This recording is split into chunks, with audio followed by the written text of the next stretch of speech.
Good evening, good afternoon, good morning. Welcome to the Armory. Welcome to Full Time Sports Network. Welcome to X. Welcome to this. Arsenal nil, Everton nil. Match reaction. Yeah, absolute drivel. Absolute drivel. This is going to be mainly a rant stream, if I'm honest, because that was awful. Not even slightly awful. That was pathetic. 0-0. 0-0 with one of the worst teams in the league. Yeah, at home. And I'm hearing people say, oh, yeah, we're dealing with a low block. Okay, so do other teams. Real Madrid, Bayern Munich, Man City, Chelsea, Liverpool, PSG, Ajax, PSV. Name any big club across Europe that will have to deal with low blocks, and they all manage to get wins. Yeah, and that's an excuse that we have to deal with a low block. Yeah, we're always going to have to deal with a low block because we're meant to be one of the best teams in the league. Of course, we're going to have to deal with a low block. So then, guess what? Find a way to defeat the low block. Absolute drivel. These are the stats from the game. 77% possession, 23 for Everton. 13 shots for us, 2 for Everton. 5 shots on target for us, 0 on target for Everton. 8 corners for Arsenal, 2 corners for Everton. Final third phase passes, 85%, which is exactly how I want it, but it just tells you exactly how things are going. 47 for Everton. XG, oh God, this is just painful. 1.42 for Arsenal, 0.17 for Everton. XG open play 1.25, so better from open play, but still nothing actually going in the net. 0.17 for Everton. XG set play 0.17. Obviously 0 XG from penalties and 1.89 XG on target, which is, it's a good stat because it's better than your expected goals, but what's the point? Honestly, we actually defeat the point of these stats because this is where Arteta's going, oh, look at the stats, look at the stats, look at the stats. I don't care. We didn't score. It's like, come on. Duels won 50% for each team, 46% ground duels won, 54 for Everton. We lost the ground duels against Everton. I'll just let you lot just sit there and just soak that in. We lost ground duels against Everton. Aerial duels won 63% compared to Everton's 37%. Perfect dribbles 45% for Arsenal, 56% for Everton. This honestly, none of these stats make me feel any better. Make me get angry if anything. 682 passes for Arsenal, 209 for Everton. 92% accuracy for passing, 72 for Everton. 254 passes in your own half, 92 for Everton. 374 in the opposition half, 58 for Everton. Accuracy in long balls is 58%, 27% for Everton. 25% accuracy in crosses, 13% for Everton. 48 touches in the opposite opponent's box, 8 for Everton. Yeah. Am I awake? Jeez, mate, seriously. I didn't want to do this, I'll be honest. I obviously put it at 7, and I was like, you know what? I just want to get this done. I don't want to be talking about it, but you know me, I'll always do a preview and a reaction no matter what. But seriously, I'm just so fed up. Our point is actually better. We were down to 10 men. Mate, be proud of your team. Because guess what? You go down to 10 men, you don't actually lose. Unlike some teams. Yeah. I'm done with him. Absolutely done with him now. I was done a few weeks ago, but now I'm totally done. He just comes out with so much absolute drivel. It frustrates the heck out of me. This was the starting lineup. No one can blame really too much about the starting lineup, apart from maybe Partey should have started over Marino. But other than that, you can't really moan too much. But it was Raya, Timber, Saliba, Gabriel, Lewis, Skelly, Rice, Marino, Odegaard, Saka, and Martinelli. I was just going to quickly go to the rating. So Raya gets a 7 because he didn't have to do much. So 7. Timber gets a 7. Saliba gets an. You know what? The whole back line get a 7 because they didn't really have to do much. So we'll go on to Rice. He gets a 7. Marino gets. I feel like I'm being harsh on him all the time, but I have to be honest. It's not his fault because we knew what type of player he was before we signed him, so it's technically our fault, not his fault. So I'm going to mark it as 6. Just because he just slows down the way that we are, our rhythm and stuff, and it just doesn't help. Odegaard, 5. This is the type of game that we were dying out for him, supposedly, according to commentators. But again, an absolute poor game. One against Fulham, now against Everton. It's not looking good. Saka gets a 7. He tried. Martinelli gets a 6. Poor game. Havertz gets a 6. But yeah, awful. Big up to Tequila. Big up my big mate. Probably rubbish today, but at least you ain't 11th. Mate, I'll take being 11th because then I kind of can expect those type of games. Do you know what I mean? It's like if I was 11th, I'll be like, yeah, okay. But we're meant to be challenging. So if anything, I hate it more. I'd rather be 11th right now. I'll take being 11th because then it kind of goes with the performance that we're having because it's awful. People say it's drop points for us, but we still have big advantages still with others still to play tomorrow. I was saying after red card, right, let's take a point already. Yeah, 100%. It's typical Arsenal, can't take advantage of other dropping points. That's just absolute suck, mate. Slot got us a result. Sorry, I can't. The message just come up. Slot got us a result by changing it up after red card. Gravenberch outstanding back 3. That's what a top manager does, isn't it? I'll leave it there. That's what a top manager does. At least you wouldn't feel bad when they get beat, get these games. I can see. Yeah, it's mate. Honestly, I hate it. I hate it.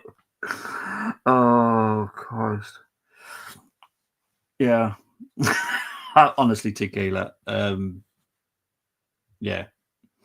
I just can't deal with these type of games.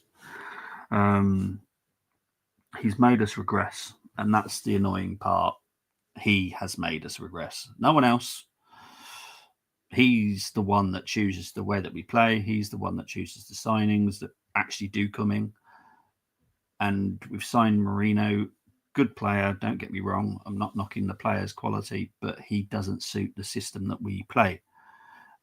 So, yeah. Slot was hilarious when Fulham wasting time. He was counting his fingers to officials. Honestly, he's quite a character, Arne Slot. He really is. I like him personally. But yeah. So yeah, they're my ratings for the team. Let's go on to talk about the subs. Obviously, Waneri came on 62nd minute for Odegaard. Arteta putting it down to tactical reasons. Waneri gets a 5 because he had the same problem as Odegaard. Didn't create anything.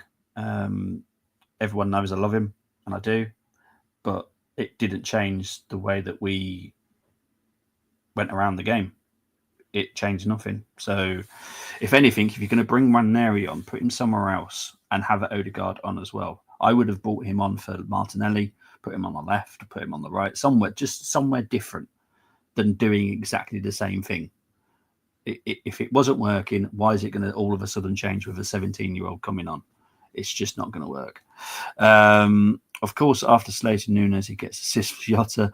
Jota being back, his back slap for all right. 100%. Jota's going to be so important for you this season now he's back. Hopefully he stays fit as well for you guys.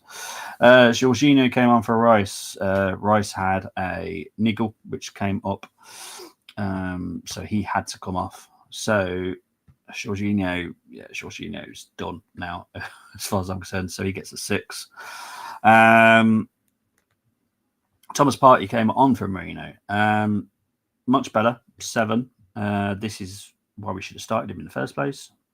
If we were resting him for the midweek game, I'm sorry, you lost your mind. Carling Cup games, or whatever it's called now, a Carabao Cup. I don't expect to see many starters, if I'm honest. So, yeah. I'll get into your messages very shortly, Chris. I'm just going to quickly go through the subs and then I'll get on to you. Jesus came on. Lewis Kelly went off. He gets a 5. Absolutely pointless.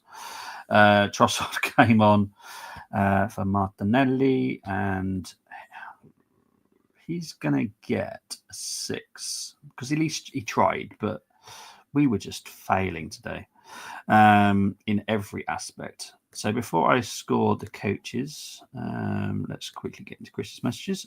Carlisle lost 2-0 at home to Chesterfield. Well, when I saw one player in the lineup, I said, change my mind, we're losing now. Oh, God. That tells you everything, doesn't it? Arsenal fans now turned against Arteta, and I'm not shocked, to be honest. You know what it is? The fans that haven't turned against him are turning on certain players or certain parts of the fan groups that have been calling for Nwaneri to start because Nwaneri didn't have a very good game, but nor did Odegaard. But for some reason, no one's aiming any blame at Odegaard, just aiming it at a 17-year-old kid. So, yeah, I'm just so disappointed in the way that we are at the moment. It's really, really frustrating. And look, people could demand him to be gone. I certainly am. He's not the man. He's not going to do this. There's no signs of it now. If anything, we've actually gone backwards, not going forwards. And that's what I've always said is, look, and the day until we keep progressing, which is great, but as soon as we start going backwards, he's gone. Arteta needs to win one of the cups and finish high as possible to save himself.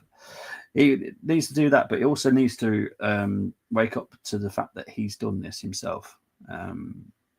We had other options we could have done in the summer. He chose not to. He chose to go this. I'm not knocking Calafiori, by the way, but Marino is definitely all on him. He's slowing down the way that we are, the way that our rhythm goes. It's not good. After we all predicted easy wouldn't had to end. Well, exactly. And this wasn't me slagging off Everton, by the way. It's just because Everton have been so poor, and they have been, apart from the win against Wolves, they have been poor. But had they noticed, obviously, in their form guide, they had been drawing 0-0s, which I should have really thought about and looked into a little bit more. Like, did they just do low block constantly throughout that whole game? Because maybe they did. Obviously, I don't really watch Everton games unless they're playing us. But they did have 2 0-0s in a row before they got beat by Man United, I think. 2 0-0s, and I think they lost the other game 1-0. So, yeah, they did shut out a couple of teams, to be fair to them. Liverpool dropped points. Newcastle was an error. Arsenal away, always tough. Fulham, we were down to 10 men. Forest, we just didn't play well. You couldn't rely on set pieces to break Everton down because Everton got big defenders. Yes, Braithwaite. That brings me perfectly onto Nicholas Hover. Look, he tried. I know we had one cleared off the line. Braithwaite cleared that one. But no, Braithwaite and Tarkowski are obviously huge players. Over 6 foot. I think some of them are 6'4", something like that. So they're huge. It was always going to be a problem. You have to get the set piece perfect, so the delivery has to be perfect, and the runs have to be perfect to be able to score from a corner against that type of 2 defenders. So it didn't go perfect today, but Nicholas Hover at least tries. But we shouldn't be reliant on this man. That's the problem. We should be reliant on this man, Mikel, because he's our manager.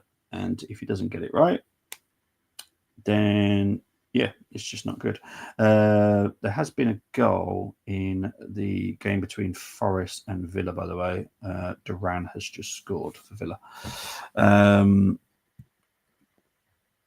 Some of our fans are still negative about our point. I'm really like, we weren't expected to be here. Well, mate, they'll find any reasons, won't they? Let's be honest. I think that Liverpool are doing a very good job so far this season. I haven't seen any chinks in their armour yet. I feel that their midfield, well, your midfield, sorry, your midfield isn't deep enough. That is where you got to keep those fit and keep them not suspended. So if you do that, you'll be fine. But you're doing very well. I think you're doing very well. Of course, I tried. Yeah, sorry, mate. Yeah, it's just come up on my phone that he's just scored against Forest. But yeah, it is what it is. I'm trying to work out when we're playing. I know we're playing in the week, but I just don't know when. Let's have a look. We're playing on Wednesday, 7:30. So there will be a preview at some point for the Crystal Palace game, which is the EFL Cup quarter final. Yeah. It's probably going to Tuesday or Wednesday. I'll be doing the preview. I don't know when yet. But yeah, I will do my best. I was proud of my team. Yeah, exactly. Well, exactly. That's what this is. This here, mate, is exactly what I want to be. If we lose, we lose. If we draw, we draw. But as long as I am happy with the team effort, then I'm happy. But I'm not happy because the effort, and it's not just the players, but it's this man here as well. Mikel is not setting us up right, and he's setting us up to fail at the moment because we can't deal with these stupid low blocks. Of course, teams are going to low block us, especially when they're having a bad bit of form or they know that they're crap. You know, you're going to have a low block. Man United did it. Everton can do it. Fulham did it. Every team's going to do it. Some teams collapse at 10 men, 100%. I guarantee you're pointing at us here because I will definitely accept that because we do absolutely suck when we go down to 10 men. Our title rover's got more draws. Hang on 2 seconds. Another message just come up. And losses than us too. At the moment, mate, I would definitely feel confident in your team for the rest of the season. But yeah, it's interesting. It's interesting. But guys, that's me done for because I really just want to enjoy the rest of my evening, if I'm honest. I don't want to be talking about it. Don't want to think about football today. I will definitely be back in midweek for the preview for the Crystal Palace. I might do a game tomorrow. I'm not sure yet. Depends how I feel. But guys, I'm out of here. Take care. Speak to you later. Bye-bye.